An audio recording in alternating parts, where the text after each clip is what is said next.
while we're crafting a bit here. What to expect in Cataclysm Classic. This is by someone else though. It's by Smooth Jazz Gaming TV on YouTube as well. Now this one came out also 1 day ago, 2.1k. Recently we have seen some players invited to the Cataclysm Classic closed beta for WoW Classic.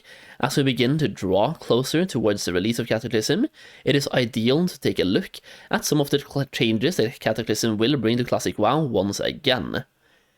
So, what can we expect then? Let's take a look. Let me also increase the quality here to 1080, there we go, and let me play.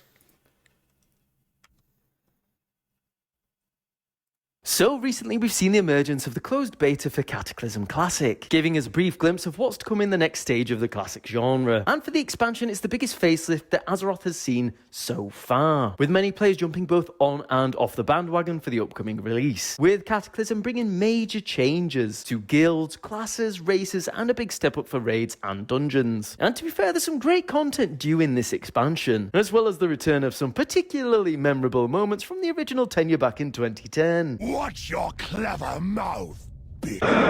Yeah, you guessed it, boys. That's back in the game. So let's take a look at what you can expect in Cata Classic when the expansion finally does come around. But just before we jump in, as always, feel free to like and subscribe if you're new here, as it helps me out a bunch. So thanks very much indeed. Now, let's get on with it. So let's first take a look at a big social change that is coming with the developments to how guild systems work in Cataclysm. What we get in Cata is pretty much a big restructure of how guilds work.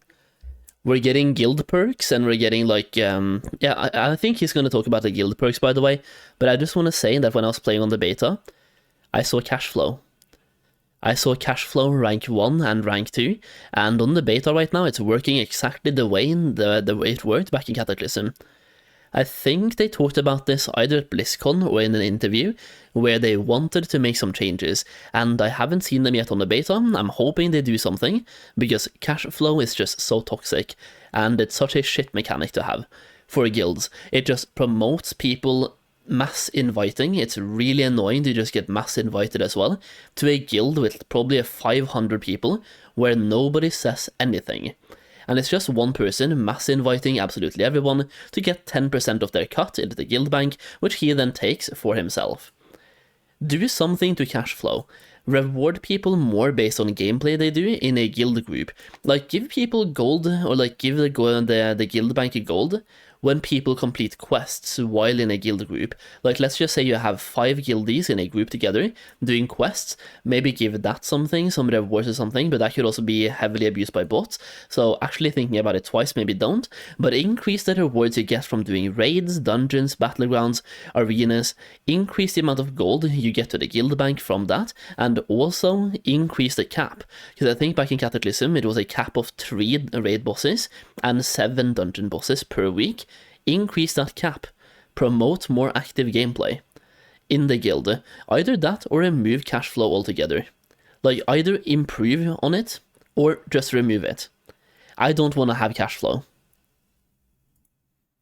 That are no longer simply groups of people vibing together, and now provide some central structure achievements that can be chased together, and they aren't only kept to raiding. And this allows you to gain heirlooms and mounts in exchange for such efforts that turn out to help with leveling alts as well as styling on your fellow players, and is basically a more simplistic version of what we currently have in retail WoW. So for any retail players that are coming over to try out Cata, hopefully you feel a bit more at home with the implementation of this new guild system. Now, the biggest change brought through the expansion is certainly the world revamp and the onset of what this does for the player experience. And I think it's important to note that we're lucky to be in a time where there are so many versions of WoW available. So if you realise the new upcoming revamp isn't for you, hopefully you can find a home in Vanilla Era or Season of Discovery for something that suits you better. Now, the world revamp quite literally reshaped the world. And from this, besides the epic new scenery which you'll be seeing, did change the way in which you experience Cataclysm as both a new player and when you're trying to progress through levels 80 to 85, including the introduction of world flying to the original contents of Azeroth, which had only previously been available in Outland and Northrend. But lower level zones like Durotar and Thousand Needles, for example, experienced major changes, and something that ultimately came with that large change was to the leveling experience of What do you guys think, by the way, of the leveling experience in Cataclysm compared to Classic WoW? Like, what do you think about the Sundering? Because me personally, I have mixed opinions. I think, first of all, it's good to spice it up a little bit and not have the same leveling experience all the time. I don't mind it that much. But some of my favorite zones, they became like... Some of my favorite zones went from being favorite zones to being zones I hate now. Which, that to me kind of put me off. And some of the intro zones as well. Some of them got changed a lot, some barely got changed at all. If you play Cataclysm Beta right now, if you did get invited, give this a try. Level up a dwarf or a gnome, then level up a human. The Dun Morrow starter zone has been completely revamped. It's like borderline not even recognizable. And then you have Elven Forest. You can't even find the changes. Well, you can, but it's night and day difference. Dun Morrow has been changed drastically. Elven Forest is basically the same. Give or take, basically the same.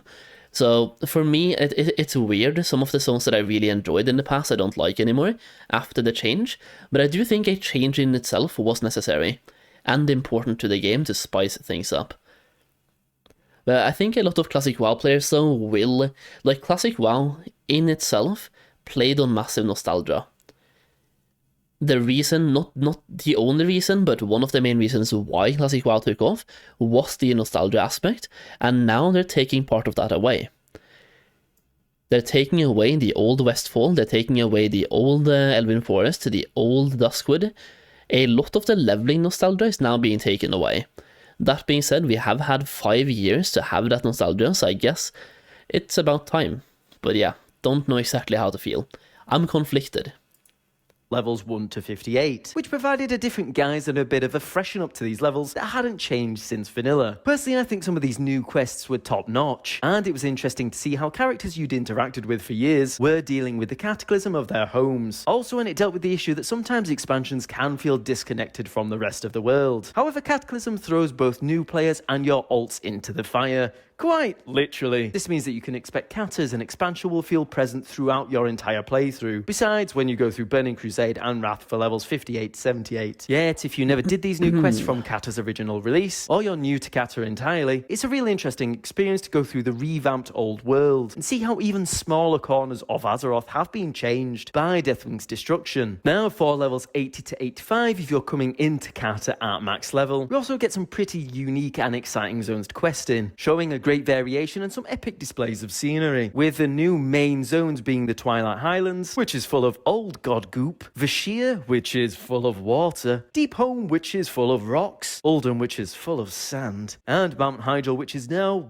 well, it's on fire. These zones bring Endgame back to Azeroth as a whole, dotted around the world in an attempt to make players feel like the game is set within the world of Warcraft once again, much like vanilla did, as we're no longer constrained to a single continent or a different world, seeing the rise of cities being main player hubs once again, typically with Stormwind and Orgrimmar. Now, like mentioned, each environment has its own selling point, such as Vashir, which was a very impressive underwater zone, and something we hadn't really seen in World of Warcraft before, but one that ultimately back in the day did make my laptop overheat, dropping to 3 frames a second before tragically exploding. And these zones from a visual perspective do make you feel like you're in a familiar place of Azeroth, but you are certainly not at home, as the world has woken up to fight back and you're truly in the elements. For me, I enjoyed the questing experience, but do be ready for some slightly goofy quest lines here and there, such as a clear reference to Indiana Jones in Oldham, which I'll let you discover for yourself. And alongside Deathwing essentially shaking up the world, we get the new races, with both goblins being added to Horde and Worgens being added to Alliance. And for me, although I dive between Alliance and Horde nowadays depending on which WoW I'm playing, Gilneas as the Worgen starting zone remains one of my favourite all-time new player areas, as there's just something real spooky to the whole experience, providing a sense of emergency and fear as if you're playing through a true Victorian nightmare, seeing some great quests and fun encounters. So if you are fancying to start a new alt to experience the new world, or earlier level quests in Cataclysm, I'd also really recommend checking out the Worgen starting zone in Gilneas if you already haven't done so in retail at some point. Now,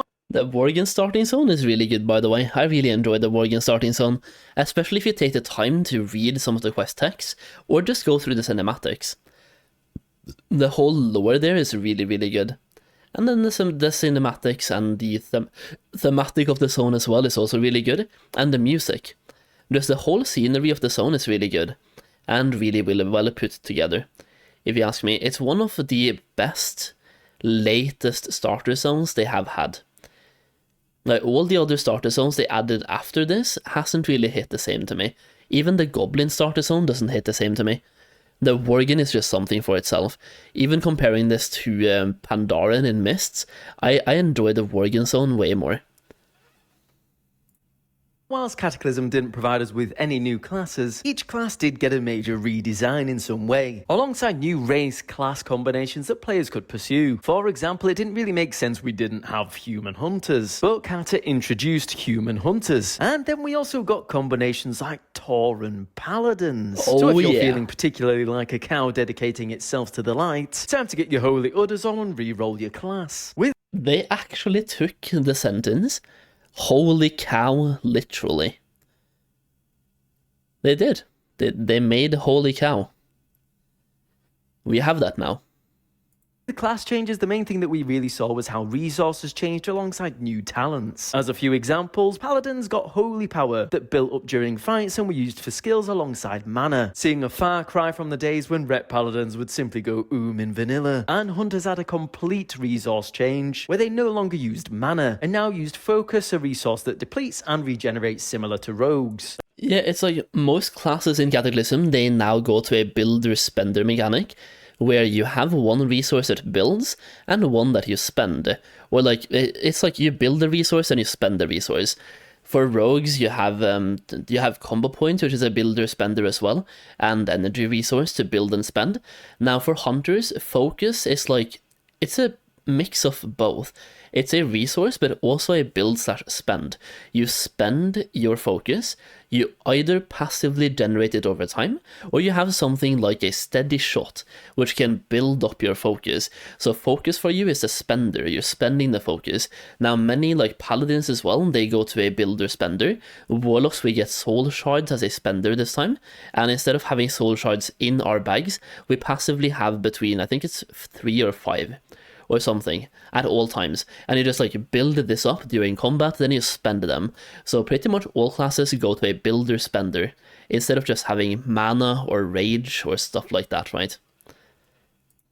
As well as the fact that ammunition was removed from the game, so hunters no longer had to worry about running out of ammo mid-fight. It's a great time to potentially re-roll your main or check out a few new alts you might want to try, and I'll be sure to go over the more specifics of each class in the future on the channel. So it's worth expecting that if you're continuing on from Wrath to Cata, it's likely you'll have to adjust on some scale to some new class changes. But don't worry all too much, as there's nothing tricky coming in these changes. You can very easily stick with your main. Yet that classic feeling to classes will now be going in some ways. So it's prime time to shift around and maybe shop for something new if you're fancying it. Moving on to endgame content, Cata brings about a feel of challenge once again for those who maybe felt Wrath content had become a little stale. Now normal 5-man dungeons are actually fine, but you'll certainly begin to feel a little bit of a challenge in the 5-man heroics, where we see the requirement of basic 5-man tactics finally re-emerge, and the sad death of face-rolling dungeons. But don't be too put off, the dungeons are great and typically reflect the leveling zones I mentioned, i.e. there's going to be lots of sand, water, and fire. And as long as you come to grips with the basic challenge of crowd control and the order in which to kill mobs once again, you'll have an absolute blast.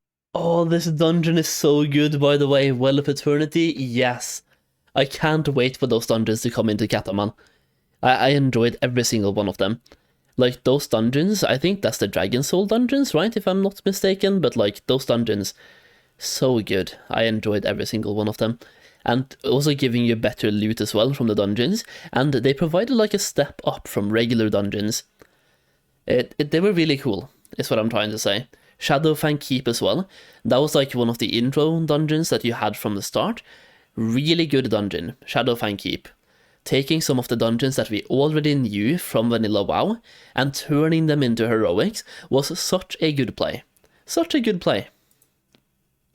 We also saw the return of some old vanilla content you might recognise, but thrust back into the endgame for a 5-man dungeon makeover, with old fan favourites like Dead Mines getting a bit of a facelift, as well as the return of Zul'Gurub and Zul'Aman, but in 5-man dungeon form, to provide a bit of a gear boost for those who hadn't quite made it into raiding yet. And moving on to raiding, Cata might have a controversial reputation at times, but one thing that is usually agreed upon is that raiding was pretty great, well, prior to Dragon Soul.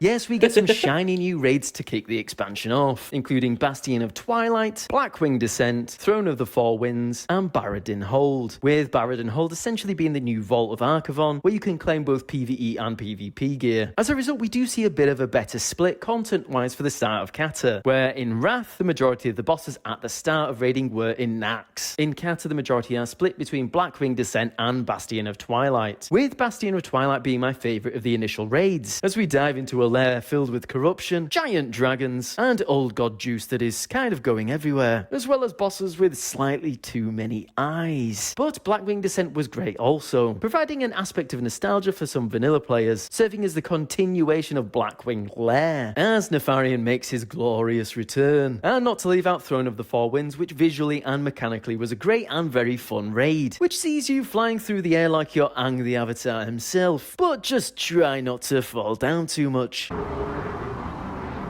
Now, an interesting aspect to these initial raids was that unless you got summoned to the entrances of the raids, or inside by a warlock, they were only accessible by flying mounts, which really did separate the men from the boys, in terms of who had made the clever decision to save up their money for paying for the new world flying skill, and those who embarrassingly had to ask for a summon, which was mainly me. So there's just a quick blast of some of the great changes and content we'll get to see when Cataclysm Classic finally comes around. And hopefully some of that might take your fancy in either giving this expansion a go for the first time, or maybe returning as an old player to see how it fares over a decade on. I'm sure we'll get far more news to come out of this, and some of the more specific changes that we'll see to Cata for the classic genre after the betas. So be sure to stick around as we'll be taking a look at all of that for sure. But all in all, do let me know what you're looking forward to most about Cataclysm Classic, and just how you'll be taking on the expansion this time around in the comments. As always, feel free to like and subscribe if you're new here. And on that note, I think I'll say ta-ra for now, and I'll see you later. Yeah, pretty good video, man. Pretty good video. Give him a like and a sub. You guys should do the same. I'm gonna post this over in the Twitch chat as well, so you can check it out if you haven't. If you haven't already seen that one. Pretty good video, a pretty good overview of Cataclysm stuff as well. I can't wait for Cataclysm, man. It's gonna be so good. And not having played Wrath for a while, I'm ready. I'm ready for Cata, man. I feel like playing Season of Discovery has been a great way for me to just take a break from Wrath as well. After clearing ICC and doing that stuff, just taking a break from Wrath and waiting for Cata. Or at least waiting for the pre-patch to get closer. I hope the pre-patch comes out soon though, because I want to level up a human hunter, I want to have a worgen, and I want to have a dwarf shaman. Right, I don't want to have the space goat shaman. I need to be a dwarf shaman. I also need to level up a worgen, and I want to have a human hunter instead of my night elf. I could even go for a race change, but I think I'm just gonna level. I do enjoy leveling quite a bit. For me, leveling is not really a chore or a problem, it's something I like. But Dwarf Shaman is super cool though. I always have enjoyed. See, we still have 75 fire oil to make, and then I've made way too many fire oil. Hell yeah. Yeah, let me link the video to you guys if you haven't seen it yet. Go and show some love on the video. If you haven't, gonna level a Goblin Rogue. I really should level up a Goblin as well at some point, probably on Gehennas. So I'm hoping Gehennas isn't too popular. It's either Gehennas, or if we get fresh servers. I'm still hoping and coping that we end up getting fresh servers with the pre-patch. Not with Cataclysm, but with the pre-patch. If we get fresh servers with the pre-patch, that's super good. That would be lovely.